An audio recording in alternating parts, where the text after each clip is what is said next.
Okay, we're gonna watch Call of Duty Black Ops Zombies lore. Or stories. Like, I don't know. We're gonna react into in 1, 2, 3, go. Are you tired of not being able to understand the zombie storyline? Are you Yes. tired of watching those hour-long explanation videos and leaving with a migraine and swollen Give me the testicles? lore. Well, I gotta try my best to simplify it. Give me the lore. Simplify it. You won't leave this video with every detail, but hopefully you will leave with a general grasp of it all. This is the Call of Duty zombie storyline, oversimplified. Yes. Give me it. Ever heard of the multiverse theory? It No. states that there are an infinite number of universes out there, some similar to ours and some not. Some universes have minor differences. There's a universe out there that's exactly like ours, but you forgot to shower last Wednesday. There are some universes with major differences too. There's a universe where we have 4 legs. Basically, anything that can be is. This is why the zombie storyline can get tricky, because it's dealing with multiple dimensions and universes. Anyways, forget that for a minute while I explain this great war everyone's raving about. In the beginning of time, there were only the Keepers. The Keepers created the summoning key and mastered multiverse travel because they're smart and bored. Oh, okay, that's cool.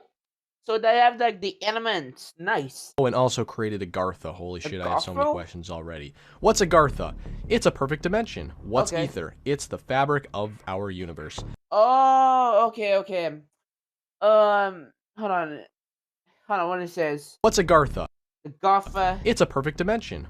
It's a dimension, so that's it. What's Ether? It's the fabric of our universe. So, what's the summoning key? It's hold on. The Ether, so that means the Ether like a dimension or a universe, like a timeline.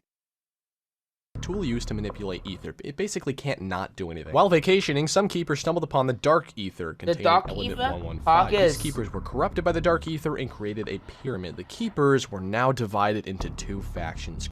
Corrupted, led by the Shadow Man, and uncorrupted, led by Dr. Monty. Following some awkward Thanksgivings, the corrupted and uncorrupted Keepers realize that they don't get along so well anymore, and the war commences. Monty wins, and the defeated, corrupted Keepers are banished to the Dark Ether, and their pyramid is hidden on our moon, because humans will never reach the moon, right? Over eons, the corrupted Keepers gradually morph into the Apothicons and send Element 115 meteors to Earth, because they're dicks, and they want humanity to crumble. The Apothicons are eventually freed from the Dark Ether, and the Keepers team up with humanity to defend Earth. 4 humans in particular wielding epic staffs save Earth and defeat the Nikolai,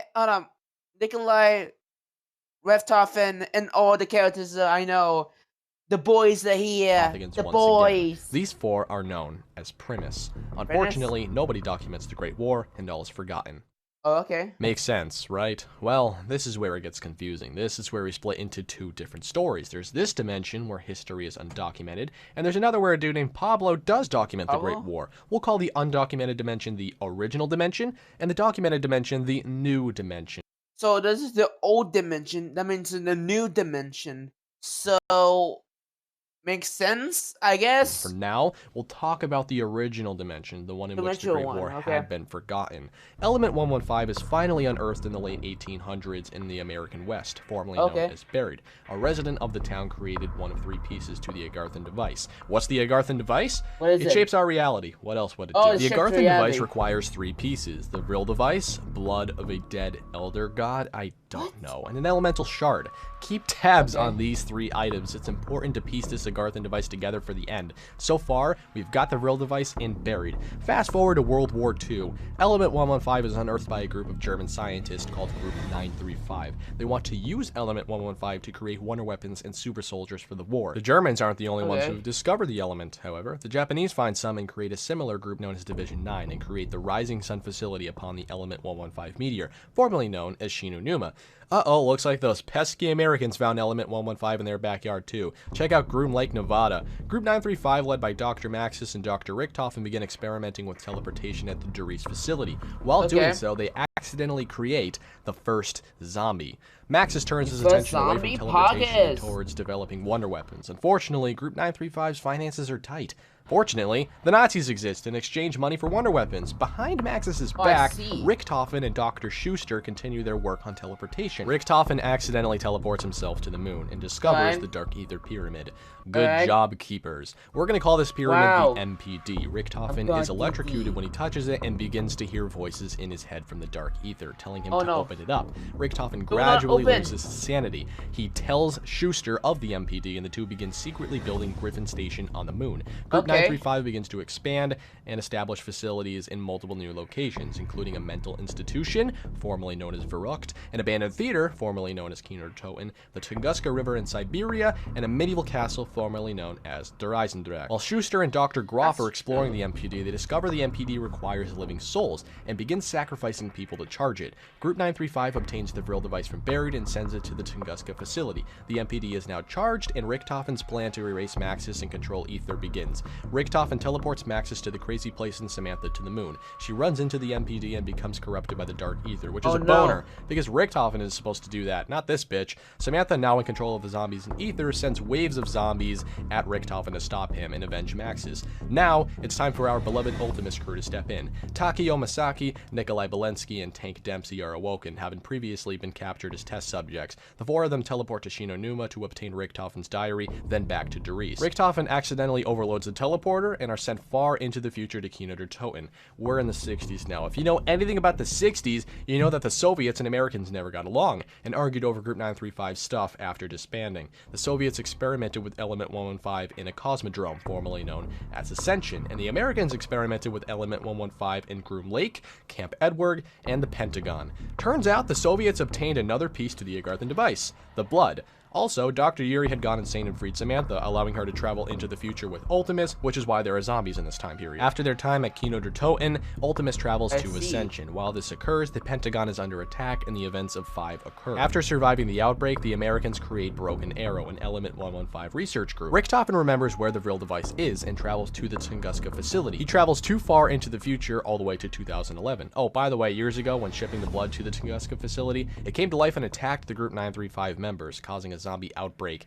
These events would inspire George Romero's Call of the Dead decades later. Romero films the movie at the Tunguska facility in 2011 when Ultimus shows up. Another outbreak occurs and the celebrity cast retrieves the Vril device for Richthofen. Ultimus then travels to the Himalayas. On Earth, not Mars, you naive conspiracy theorists, formerly known as Shangri-La, to acquire the focusing stone. They aren't alone, however. 2 British explorers, Brock and Gary, are in search of Agartha. During the eclipse, the 2 are trapped in a time loop in which they repeatedly die until Ultimus frees them in exchange for the focusing stone. Richthofen then teleports to the moon to finalize his plan. He combines the Vril device and focusing stone to power the MPD and swaps souls with Samantha within it.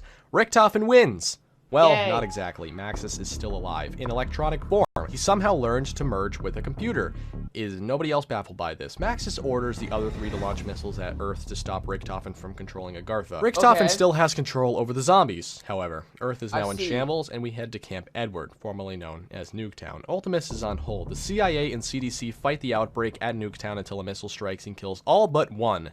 Some geek named Marlton who managed to sneak into a bunker. Broken Arrow had disbanded, and 4 survivors, Marlton Johnson, Abigail Misty Briarton, Samuel Stuhlinger, and Russman, formerly known as Victus, all link up at the Hanford Station in Washington on Maxis' command. Maxis wants them to activate 3 devices for him in order to stop Richthofen. Everything should work out just fine, but Stuhlinger proves to be a wrench in the works. He's able to hear Richthofen through ether due to his consumption of zombie flesh. Somehow. Richthofen hasn't given up. He urges Stuhlinger to activate the devices in his favor instead.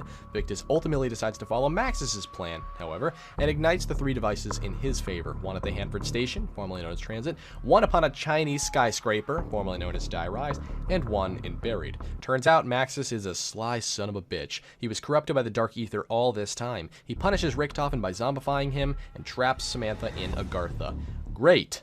That marks the end of this portion. Now it's time to discuss the new dimension, the dimension in which Pablo documents the Great War and isn't forgotten. I'm going to let Plus Johnny tackle this dimension. Please subscribe to him. After witnessing her father's corruption, original Samantha reaches out to Maxis from a different dimension, which we're referring to as the new dimension, and convinces him to help free her from Agartha. Pablo's documentation of the Great War in this dimension allows Group 935 to form much earlier and begin extracting Element 115 from the Great War tomb in France, which we see in origins. Germany's discovery of Element 115 concerned the Allies, and so our new Dempsey, Takio, and Nikolai are sent from their respective countries to investigate.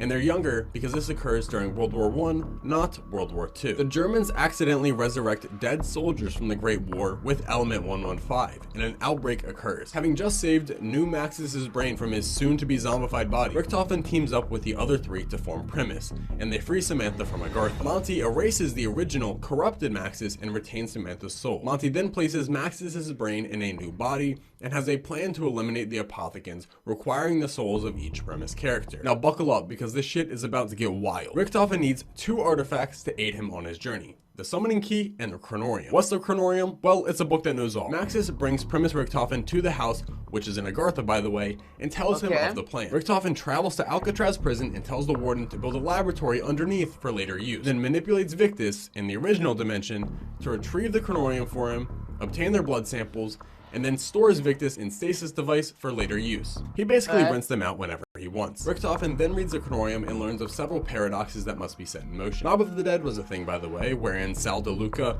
Billy Handsome, Finn O'Leary, and Al Arlington, all sentenced to life in Alcatraz, plot to escape via plane, but fail. They blame Al for the poor escape plan and murder him. Then the other 3 are sentenced to death and become trapped in purgatory, an endless loop of failed escapes and death. And somewhere along the line, Richtofen obtains blood samples from Finn and Sal as an insurance policy, which will make sense later. Richtofen also found out where the Summoning Key is. It's in Morgue City, where Shadows of Evil takes place. Unfortunately, the Shadow Man does what he does best and fucks everything up. He manipulates 4 city residents into freeing him in order to atone from their sins. And now, here come the Apothicons. After realizing they've been duped, they re-trap him, and Richtofen snatches the Summoning Key. Primus teleports to the original dimension, kills Ultimus Richtofen at the Dur-Reese facility, which we see in the Giant, and extract his soul. They then head to Dur Eisendrache to obtain Ultimus Dempsey's soul, in a Division 9 facility on a Pacific island where Zetsubo Noshima is, to obtain Ultimus Takio's soul. They make a quick pit stop to Alcatraz to grab the Victus blood vials, and then head to war-torn Stalingrad to obtain the Ultimus Nikolai soul. Richtofen then sends all the souls to the house, and each soul is turned into a physical child. Maxis makes things challenging by accidentally freeing the Shadow Man from the Summoning Key, and the Apothicons take over, as seen in Revelation. Primus and Monty team up to defeat the Shadow Man again and save Agartha. Primus consumes all the blood samples to save themselves from being wiped out from existence, and Monty is none too pleased, since they've consumed blood from dimensions that no longer exist. He sends them back in time to the Great War, and now we're in an endless cycle, and we've got to fix it. In a different timeline, the mobsters are in an endless cycle, but can be broken by Al killing the other 3. When this happens, the Chronorium pages change, and the warden traps Primus in between Zetsubo Noshima and Gorod Krovi by destroying their teleporter. Richtofen now has to follow the new Chronorium plans to repair this. He sacrifices himself because for some reason his blood in particular is necessary, and wakes post-Revelations Richtofen. Plot twist, Monty isn't the good guy. He doesn't care about resolving squat. He just wants to control the Aether and Agartha for himself, which I think we all can agree is a dick move. Post-Revelations Richtofen puts Nikolai in charge to defeat Monty and save the multiverse. In this dimension, Ultimus is stuck in the Pentagon until Primus comes along to free them for assistance. They travel to Camp Edward, which we see in Alpha Omega, to obtain the Elemental Shard, the 3rd and final piece for the Agarthan device. And it turns out the only way to resolve this confusing mess is to destroy Agartha by using the Agarthan device, which Nikolai must do. Monty kills Maxis after snitching, and a vengeful Samantha helps Ultimus and Primus win. Unfortunately, however, there is no winning for them. They must die to resolve the multiverse. Richtofen rents Victus out again to complete the Agarthan device in Togratun, while Nikolai poisons and kills everyone. Samantha kills Nikolai, and the world is finally free of corruption and chaos. Sam and Eddie can ascend from darkness, while the Aether ceases to be. And it's a happily ever after for everyone but our characters. The end. Poggers, bro. Poggers.